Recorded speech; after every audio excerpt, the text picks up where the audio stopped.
Novidades em termos de juros na zona euro, revisão das previsões por parte do FMI, resultados que surpreenderam pela negativa na Netflix. Isto e muito mais no Market to Market desta semana. Se quer saber mais, fique desse lado.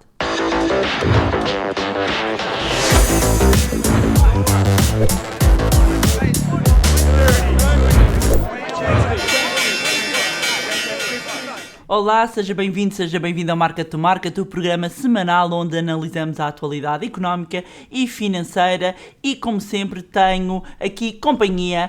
Comigo tenho então Pedro Lino. Olá, Pedro Lino, tudo bem? Olá a todos.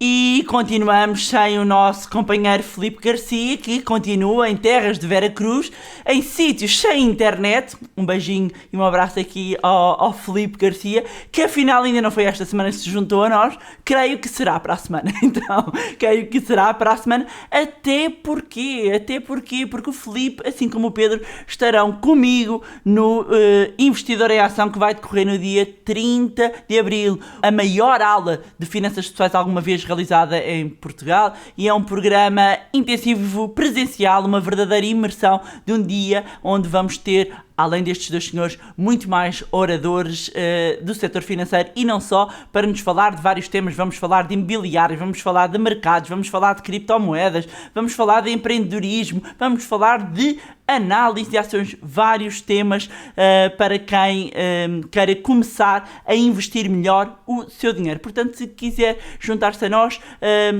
deixo aqui o link sempre na descrição, investidoreação.pt, e pode garantir então o seu lugar. Pedro, esta semana estamos os dois e trazemos aqui mais temas com novidades. Há novidades. E há novidades em termos de juros, assim, novidades fresquinhas. Houve aqui umas declarações por parte do Banco Central Europeu relativamente à subida dos juros. E Pedro, afinal, quando é que sobem os juros na zona euro? Bem, Bárbara, essa é a notícia, é mesmo fresca, foi hoje de manhã. O vice-presidente do Banco Central Europeu referiu que, em princípio, os juros subirão já em julho. Ora, a perspectiva do mercado é que iríamos ter subidas de juros este ano, mas provavelmente só depois do verão. Mas o que de Guindos veio dizer é que não, preparem-se, porque os juros podem, e com muita probabilidade, quando existem estas comunicações, é já para preparar o mercado e para preparar todos os consumidores para a eventual alteração da política monetária. E neste caso é que os juros podem subir já 0,25% em julho, e perspectiva-se até a fim do ano que possam existir 3 subidas de taxas, ou seja, que a taxa de depósitos, que neste momento está a menos 0,5%, possa ir para terreno positivo e até atingir 0,25%, ou seja, um impacto de 0,75%. 0,75% pode parecer pouco, mas para quem tem, por exemplo, 100 mil euros de crédito, estamos a falar de 750 euros a mais só num diferencial de 0,75%. Isto, depois multiplicando, quem tiver os diversos empréstimos, quem tiver 200 mil euros de empréstimo, só este ano terá um impacto até fim do ano, ou a partir do fim do ano, quando começarem a pagar os empréstimos a essa taxa de juros, de 1.500 euros, ou seja, por cada 100 mil euros, 750 euros. E claro que isto mensalmente pode afetar bastantes famílias. Aliás, o Banco Central Europeu está um pouco atrasado.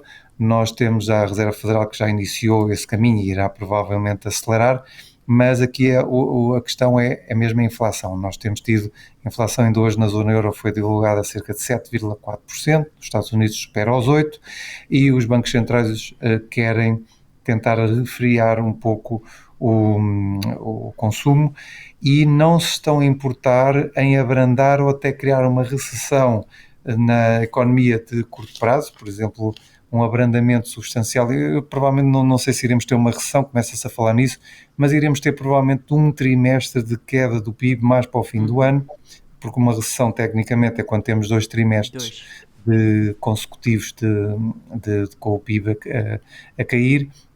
mas o objetivo é tentar conter o consumo e tentar conter a subida de preços, porque nós estamos neste momento com preços das matérias-primas elevados, é o preço da energia, temos os constrangimentos desta invasão que são proporcionados pela invasão da Ucrânia por parte da Rússia, e não podendo atuar da parte da oferta, porque os bancos centrais ainda não conseguem extrair barris de petróleo ou diminuir o preço da energia, o que estão a tentar fazer é por via da procura.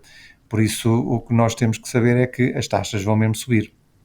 E o que já Agora, notamos aqui na Euribor, não é? Estamos a sim, ver a Euribor a esta 3 meses. É a Euribor a 3 meses para dezembro de 2023. E o que é que nos diz a Euribor a 3 meses?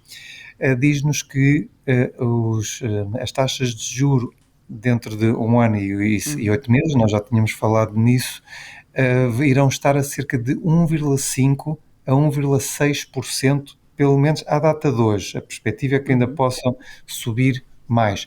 E o gráfico está negativo porque este contrato lê-se 100 menos o valor. Neste momento é 100 menos 98,42, o que dá um valor de 1,58. Por isso, mais uma vez, não nos podemos esquecer que no curtíssimo prazo, ou seja, no prazo até de 1 mês e 2 meses, as taxas estão negativas a menos 0,50, e o que nós estamos aqui a ver é que os juros vão subir quase 2%, ou pouco mais até de 2%, no espaço de 1 ano e 8 meses, ou seja, vai ser uma subida bastante agressiva. E mais uma vez, fazendo as contas agora, outra vez, por cada 100 mil euros são 2 mil euros de aumento, ou pode ser até 2 mil euros de aumento do custo da prestação anual, ou seja, 160 e tal euros por mês. Ou seja, quem tem, por exemplo, 200 mil euros irá provavelmente pagar até mais 4 mil euros. Isso já são valores substanciais ao ano. Isto já são valores substanciais que afetam o consumo, e por isso é que quando normalmente temos esta dinâmica, quando os juros sobem, normalmente a economia trava. Porquê? Porque se eu tenho que gastar, tenho que pagar mais 4 mil euros, provavelmente vou ter que consumir menos, vou ter que ir jantar menos fora X dias, vou ter que conter gastos no outro lado qualquer para continuar a manter o meu orçamento positivo.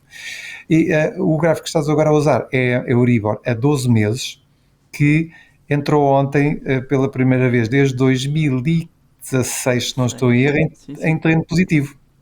E a Euribor a 12 meses é neste momento a taxa de referência mais utilizada para os créditos à habitação. Ou seja, quem está neste momento a pedir crédito, esta será a taxa de referência que é oferecida, ou referencial, para depois o pagamento do crédito à habitação. Há uns anos era o Euribor a 3 meses, depois passou a ser o Euribor a 6 meses, e agora também por uma questão de risco por parte dos bancos estão a utilizar a Euribor a 12 meses. Qual é o problema? O problema é que, tal como as Euribors mais curtas, a de longo prazo já está também a refletir uma subida dos juros, ou seja, quem tem revisões dos contratos já este mês ou nos próximos meses, vai ter já uma subida substancial, provavelmente de 0,5% na sua prestação. Isto, para algumas famílias, significa que, apesar das taxas de juros subir em julho, depois em setembro e em dezembro, muitas famílias vão começar a pagar já, hoje. Porquê? Porque o mercado tende a antecipar, tendendo a antecipar, e se as revisões dos contratos, ou se calhar agora, elas vão até pagar agora mais, ainda antes dos juros subirem.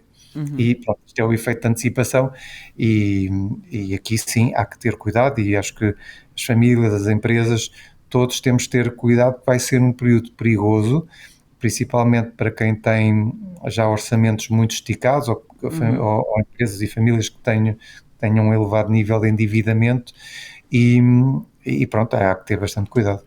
Sim, ou seja, isto é algo que temos vindo a alertar de market to market para market to market, para quem tem, sobretudo, empréstimo à habitação com recurso, portanto, recorreu a financiamento bancário, para se precaver, e em termos de planeamento financeiro, para estas subidas e, nomeadamente, olhar para o seu orçamento e verificar como é que poderá acomodar esta subida e se houver espaço aqui também nos orçamentos e em termos de avaliação de risco por parte do banco, eventualmente até negociar o spread, alguém que ainda tenha spreads desajustados à prática agora do mercado, e dizer que falo do spread porque o spread é a única componente que pode ser negociada para quem tem a taxa variável, porque a taxa variável vai resultar da Euribor acrescida deste spread. Voltando aqui para o tema de crescimento económico, ou seja, ontem nós tivemos agora recentemente o FMI a fazer uma revisão das suas perspectivas, não só económicas, mas perspectivas de inflação. E Pedro, que números é que saíram então, começando aqui pela inflação? Bem, basicamente o FMI reviu a inflação em alta, mas a boa notícia é que estaremos no ponto mais alto da inflação, ou seja, ela irá começar a diminuir. Mas o facto da inflação começar a diminuir não significa que os preços não continuem a crescer, eles vão crescer menos. E provavelmente quando ouvimos dizer a inflação de 7,5% agora só está a 5%, não quer dizer que os preços tenham diminuído, eles estão a crescer, em vez de crescerem a 7%, irão crescer a 5% e a 4%, e o que a FMI prevê é que a partir do terceiro trimestre de 2023, ou seja, dentro de 1 ano e meio, quer na zona euro, quer nos Estados Unidos, a inflação suba 2%. E é natural que assim aconteça até pelo efeito base, porque o que está a acontecer neste momento é uma subida bastante sustentada dos preços. Ora, dentro de um ano, nós vamos estar a comparar os preços de abril de 2023 com os de abril de 2022, o que significa que a taxa de crescimento futura já será mais baixa e até alguns produtos até pode ser que diminuam. Mas neste momento, como estamos a comparar com o ano passado e temos, por exemplo, os custos de energia muito mais altos, é natural que estejamos aqui com este pico de inflação.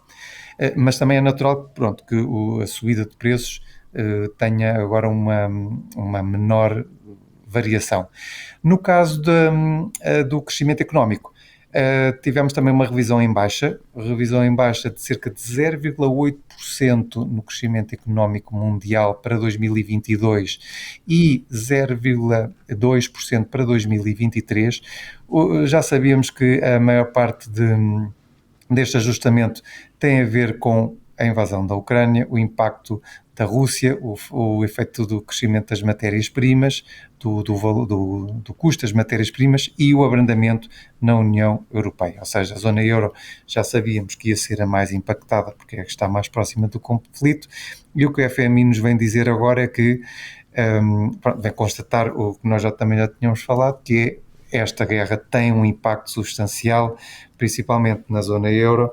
E depois também o que o FMI nos diz, que estás a mostrar agora, é que as economias desenvolvidas são aquelas que vão continuar a recuperar melhor do que as economias emergentes e aquelas que não têm ou que têm poucos recursos. Apesar de tudo, mesmo depois do Covid e mesmo depois da pandemia e da guerra, as economias desenvolvidas vão ser aquelas que vão recuperar mais. E aqui também se entende um pouco porquê, porque nós temos nos Estados Unidos neste momento um plano de infraestruturas que está a ser implementado, não se fala, mas o ano passado foi aprovado mais de 1 trilhão de gastos que estão a ser aplicados nestes próximos anos, e também temos o plano de resiliência que está a ser colocado em prática. Por isso, as economias desenvolvidas são aquelas que têm mais capacidade de gastar dinheiro e de se autorrecuperarem.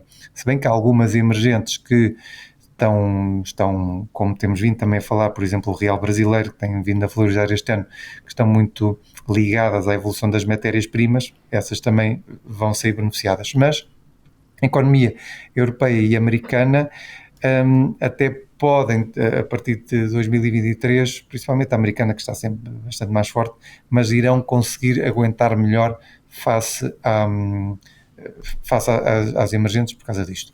Também de referir que Normalmente, quando temos estes programas de estímulos a ser implementados, são as maiores empresas, tal como são as maiores economias, as que têm maior capacidade de recuperação, também são as maiores empresas que vão ter capacidade de se sustentar no mercado. Ou seja, as grandes capitalizações europeias, as grandes capitalizações americanas.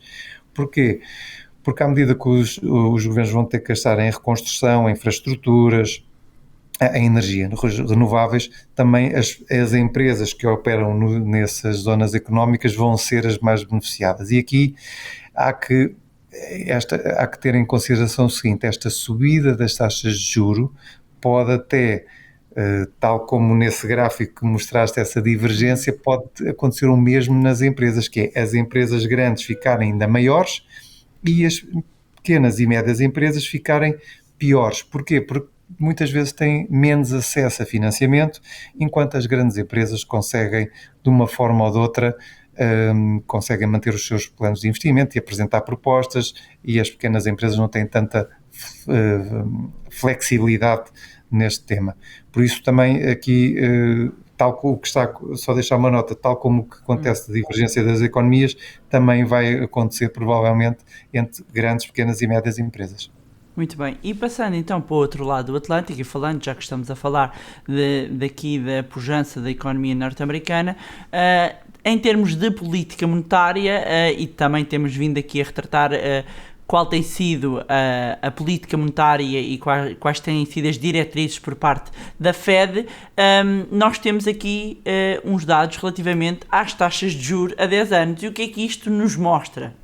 Bem, isto mostra-nos a subida impressionante que estes juros americanos tiveram há 10 anos. Se repararmos, há pouco mais de 5 meses, em dezembro de 2021, as taxas a 10 anos estavam a cerca de 1,4%. Neste momento, ontem atingiram quase os 3%, ou seja, mais do que duplicaram num curto espaço de tempo.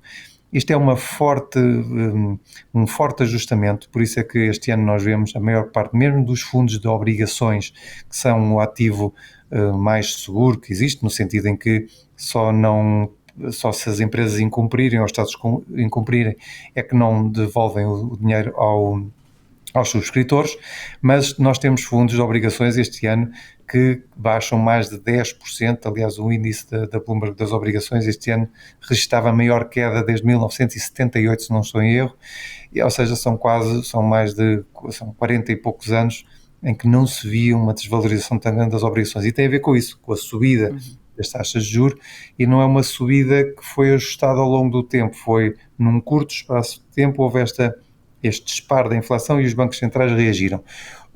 Provavelmente a boa notícia é que estamos também a chegar ao limite desta subida dos juros, porque as taxas a longo prazo da Reserva Federal estima-se em que, ou melhor, os membros da Reserva Federal estimam que as taxas de longo prazo se estabilizem à volta dos 2,4%.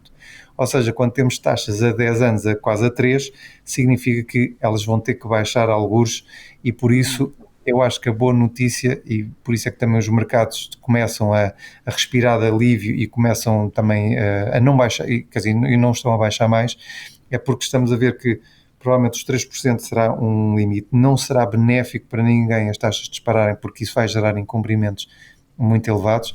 É o suficiente para controlar a inflação ou trazer uma contração do consumo no curto prazo, ou seja, as pessoas vão ter que reajustar o seu consumo, e daí temos uma desaceleração da economia. Por isso, provavelmente a boa notícia é que estamos a ver o pico, que é bom para quem gosta de investir em obrigações, porque significa que a maior pancada, a maior desvalorização já foram nestes 4 meses, por isso é mais seguro comprar agora, porque temos aqui quase como se fosse um limite de longo prazo, e também mesmo as próprias ações, as empresas que têm balanços muito bons, e as maiores empresas, mais uma vez, começam também a dar outra vez sinal e começam a reagir. Eu estava aqui a mostrar este gráfico, que é o preço... É o preço das casas. Isto demonstra porque é que a Reserva Federal tem tido mais pressa e porque é que os juros têm subido. É que o preço das casas continua a subir mesmo depois da pandemia. o preço da média das casas nos Estados Unidos de 273 mil dólares vai em 375 mil e atingiu um novo máximo, o que significa que há um sobreaquecimento da economia. E o que já estamos a ver nestes últimos 2 meses, com a subida das taxas de juros que vimos há pouco, que de 1,4% já atingiram quase os 3%, é que as vendas atuais, quer do mês passado, quer deste mês, de casas, já começaram a diminuir. Ou seja, os preços ainda estão a subir até março, mas as vendas começam a diminuir. Ou seja, provavelmente o que vamos ter é um ajustamento também no preço das casas. Há de começar ou a estabilizar ou a diminuir. Porquê? Porque com esta subida de taxas de juros, também menos famílias vão ter acesso ao crédito, vai ser mais difícil, a prestação vai ser mais cara e por isso é natural, e um dos objetivos é que o mercado do imobiliário arrefeça nos Estados Unidos. Relativamente a este gráfico que eu estava aqui a mostrar, Este é impressionante porque mostra-nos o número de novos negócios que que surgiram no primeiro trimestre de 2022 e vemos... Primeiro trimestre, e no primeiro trimestre de 2022 os americanos abriram 153.500 novas empresas, o que é comparado com 145 mil no ano passado. Ou seja, temos uma economia muito forte, a economia está a reabrir, estamos a falar de restauração, turismo, todo esse setor está outra vez, as discotecas, tudo, e são novas empresas que estão a ser criadas e isso, talvez este número nos permita justificar o porquê que alguns membros da Reserva Federal até defendem que possamos ter uma subida de 0,75% já em maio na reunião da Reserva Federal. É que realmente a economia está a conseguir criar muitos empregos, muitos novos negócios e é um dinamismo completamente diferente da economia europeia. Por isso é que também os juros subiram, mas provavelmente já é o suficiente para fazer acalmar esta euforia também de criação de novos negócios. Muito bem, e deixarmos aqui uma nota também relativamente ao petróleo. Então temos aqui este gráfico que nos mostra os poços de petróleo. Sim, é verdade. Desde a crise, desde a pandemia, que os Estados Unidos têm aumentado o número de poços de petróleo, que está à esquerda, que chegou a atingir 700 poços de petróleo, baixou até aos 200 poços e neste momento já vai a 548, ou seja, paulatinamente, e à medida que o preço do petróleo sobe, o número de poços também reabre. Eu lembro que nós, já também há muitos meses, falámos acerca do petróleo de xisto, que era mais caro a produção, e por isso quando houve a pandemia muitos poços fecharam ou suspenderam a produção porque não era viável abaixo dos $40 estar a produzir petróleo. O que estamos a ver é que os Estados Unidos estão a regressar à sua capacidade máxima de produção e neste momento vão com quase 11 milhões e 900 mil barris de petróleo produzidos. Também outro dado interessante é que as exportações de petróleo atingiram um novo máximo de 10 milhões e 600 mil barris, isto foi a semana passada, por isso também uma parte provavelmente está a ser para a Europa, não só o gás, mas também o petróleo, mas significa que os Estados Unidos estão-se a posicionar no período, ou vão-se posicionar no período pós invasão pós-conflito e invasão da Ucrânia por parte da Rússia como um dos maiores produtores de petróleo do mundo. É certo que eles são os maiores consumidores, mas não será nada ao acaso se os Estados Unidos dentro de uns meses ou ainda este ano forem o maior produtor de petróleo do mundo. E é um tema que certamente vamos continuar a acompanhar. Agora é tempo do nosso ativo em destaque nesta semana.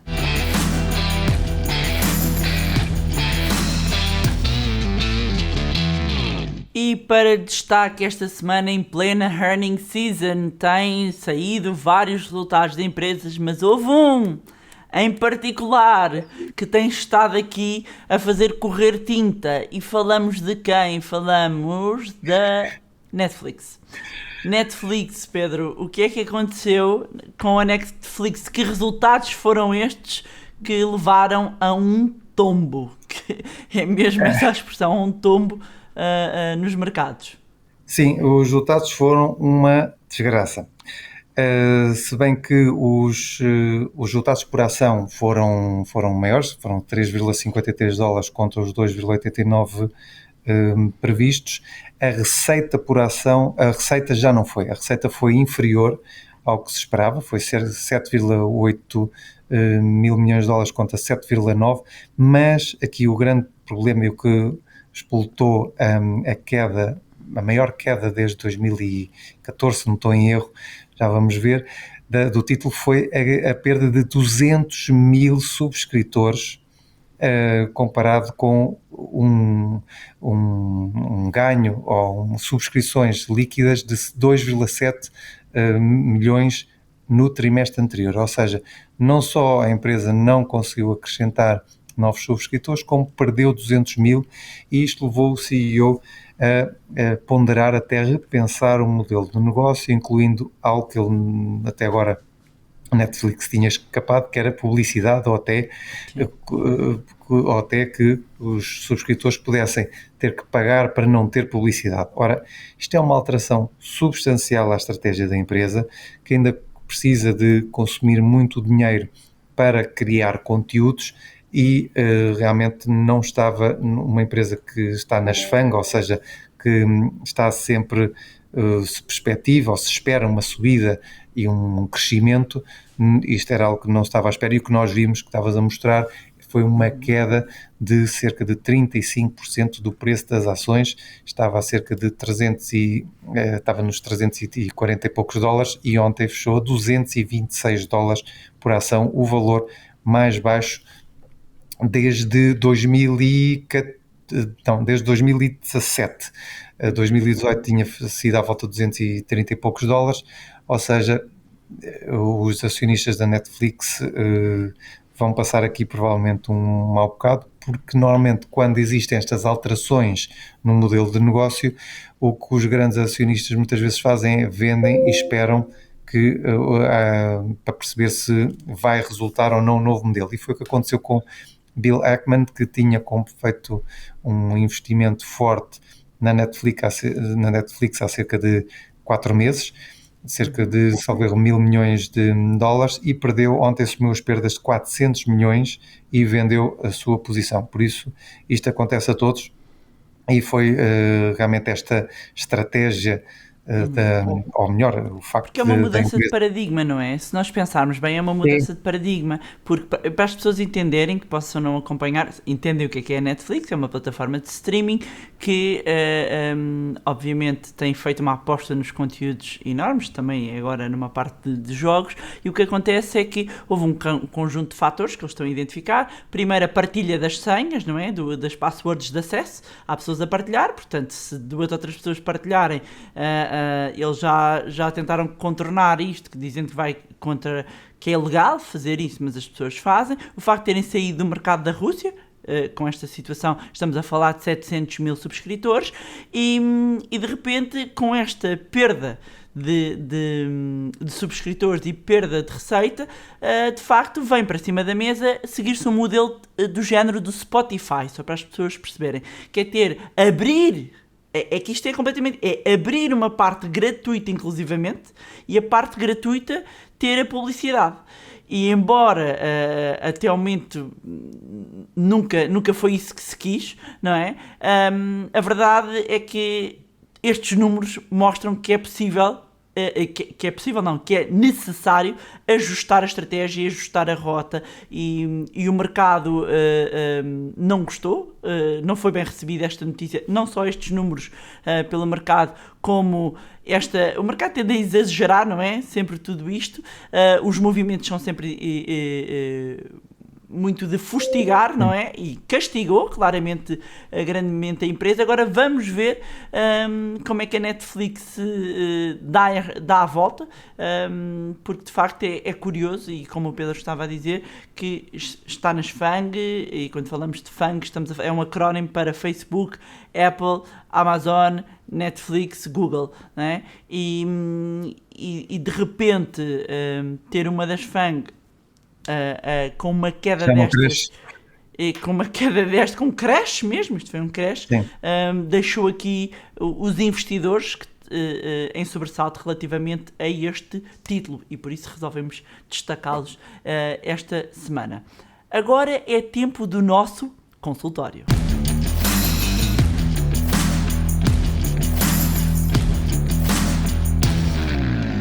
E para quem chega agora no consultório, é aqui uma rubrica onde nós respondemos às perguntas que nos chegam. Portanto, se tem dúvidas, se tem perguntas, vai encontrar um link na descrição deste vídeo, pode clicar e deixar a sua questão. Então vamos ver que questões nos chegaram esta semana. Chegou-nos aqui uma questão do Vasco, e o Vasco pergunta: tendo em conta o que parece a inevitável subida das taxas de juros e a real subida das matérias-primas para a construção, qual será o momento de equilíbrio entre a cada vez maior dificuldade em conseguir pedir dinheiro e o preço na habitação? Tenderão os portugueses normais a ter de se contentar com o arrendamento? Obrigado. Pedro, o que é que nós temos a responder aqui ao Vasco? Bem, o Vasco vai ser um equilíbrio muito complicado, porque as taxas de juros vão efetivamente subir. Ainda há pouco comentámos que já o vice-presidente do BCE já vai alertar para uma subida em julho, que significa que ela vai ocorrer mais depressa do que se esperava, e significa que as famílias vão ter que se adaptar a este novo momento de crédito mais caro. Ao mesmo tempo, o que vai acontecer, e o que tende a acontecer, é que o preço das habitações tenderá a estabilizar, ou até em alguns casos, ou alguns segmentos, a diminuir. Isto porque, havendo menos procura, havendo mais dificuldade na concessão de crédito, ou os bancos vão pedir mais garantias, vão pedir provavelmente mais um valor inicial superior para estarem mais garantidos, ou então vão pedir mais rendimentos. E no fundo também não nos podemos esquecer da questão da taxa de esforço. Existe um limite colocado pelo Banco de Portugal, ou seja, à medida que a prestação vai subindo, vai ser cada vez mais difícil cumprir essa taxa de esforço. Por isso, eu diria que nos próximos ano e meio, muitas pessoas não vão conseguir, ou vão deixar de ter acesso ao mercado do crédito à habitação, por isso mesmo, porque quem for pedir crédito dentro de um ano, provavelmente já vai ter maiores dificuldades. Isso significa que podemos ter aqui um período nos próximos 3 meses ainda de corrida ao crédito à habitação, e quem quiser comprar casa, mas vamos ter depois, eu diria que no próximo ano, um período de arrefecimento, 1 ou 2 anos, porque depois vamos ter provavelmente o incumprimento, o início dos incumprimentos em 2024, vamos ter aqui uns anos onde uma parte, ou um segmento pelo menos do mercado, não falo do segmento mais alto, porque esse é sempre mais resiliente, mas o segmento médio e mais baixo provavelmente vai estar sob pressão e os preços vão diminuir.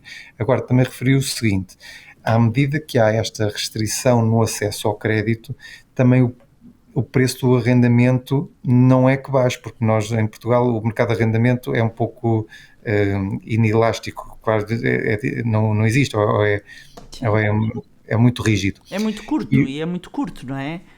Há poucas casas disponíveis no mercado de arrendamento, e completa.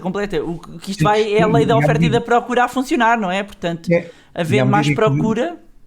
E à medida que, lá está, é isso, tens mais procura, porque à medida que cada vez vamos ter mais pessoas que não vão conseguir ter acesso ao crédito, elas vão querer casa. A única forma, ou a alternativa, vai ser, nem que seja num espaço de 2, 3 anos, alugarem uma casa, caso que seja esses os objetivos, ou então adiarem a mudança da casa dos pais, ou da casa do que for. Ou adiarem também a mudança de casa. Por isso não creio também que o arrendamento vá baixar, porque com esta restrição, não só no mercado, mas também no acesso ao crédito, é provável que o mercado de arrendamento também continue a ter uma pressão substancial.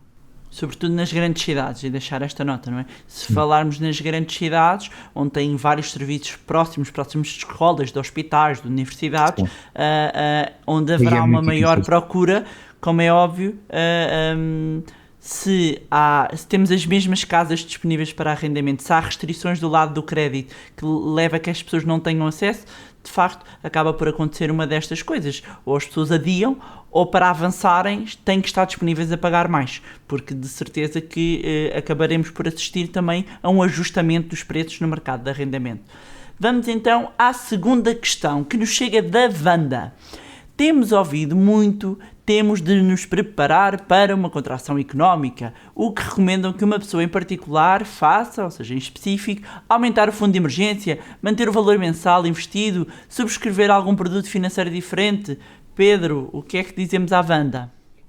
Wanda, é uma excelente questão, porque nestes períodos temos que tentar antecipar, e aquilo que também temos tentado aqui alertar, às vezes eu sei que falamos muitas vezes é juros e custos, mas eu acho que também é a nossa obrigação alertar para o futuro, e acho que o que temos que fazer é, sabendo que vem uma subida de taxas de juros, a subida de aumento dos nossos custos, é ver dentro do nosso orçamento familiar se podemos já fazer alguma coisa, se podemos poupar, e o que eu faria pessoalmente era aumentar o fundo de emergência mais 1 ou 2 meses na medida do possível, porque como vimos na pandemia, o fundo de emergência deu imenso jeito, e quem conseguia ter até 6 meses conseguiu provavelmente passar a crise de uma forma completamente diferente. E aqui se calhar o que diria era aumentar um pouco mais o fundo de emergência e manter os planos de investimento, ou seja, se já tem um débito direto, ou se já tem um plano mensal de investimento no atual, é tentar ou aumentar ou manter. Não alterava os produtos, mas aumentava um pouco a liquidez e tentava ver dentro do meu orçamento se conseguia um pouco mais.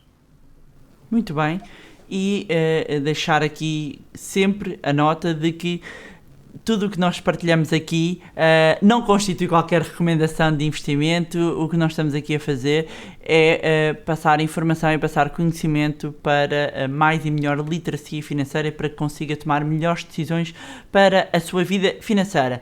Pedro, os temas de hoje estão tratados. Vamos nos encontrar para a próxima semana. Vamos ver se já seremos a 3 ou se continuaremos em duo. Tem que ser a 3, mesmo. 2 semanas de férias não dá. Deixar aqui uma mensagem ao Filipe que ele já está a abusar. Já chega. Estás a ouvir, Filipe? Muito bem. Obrigado a todos que nos assistiram. A única coisa que nós pedimos é que deixe aqui o seu like, que subscreva o canal, e agradecer aqui também todo o feedback que têm deixado, que nos deixa sempre muito felizes para continuarmos a dar aqui o nosso contributo. Encontramos então para a semana. Até para a semana, Pedro. Obrigado, adeus, até para a semana, Bárbara.